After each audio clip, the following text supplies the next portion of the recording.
तुम हमें ऐसे जुदा नहीं कर सकते। इस बार तो छोड़ रहा हूं मैं तुम्हें। अगर आइंदा ऐसा कुछ भी किया तुमने तो बख्शूंगा नहीं तुम्हें।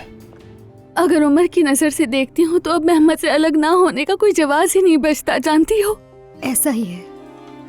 मैं उमर को खोना नहीं चाहती हूँ।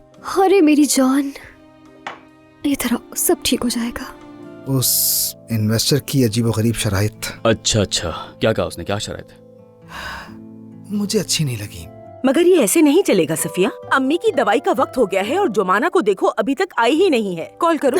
ठीक है। तुम्हारे बाल बहुत खूबसूरत लग रहे हैं, सूट कर रहे हैं तुम पर। लेकिन उमर मैं तो तुम्हें कह रहा हूँ ना, उस आदमी के पास तुम्हें धमकाने के लिए कुछ भी नहीं बचा है। क्यों नहीं समझ रही हो?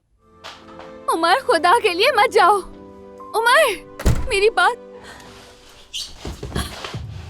भाई आपके आने से पहले भी उसके बहुत से काम अजीब थे, लेकिन अब तो हद ही कर दी उसने।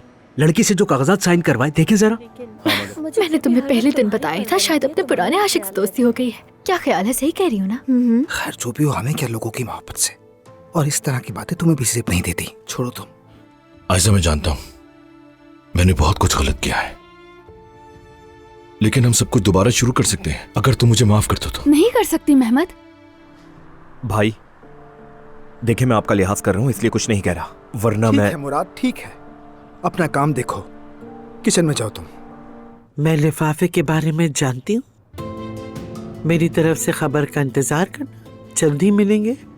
ये बस एक सवाल है जो या तो हमारे बीच की दीवार गिरा देगा या फिर इस दीवार को मजीद ऊंचा कर देगा।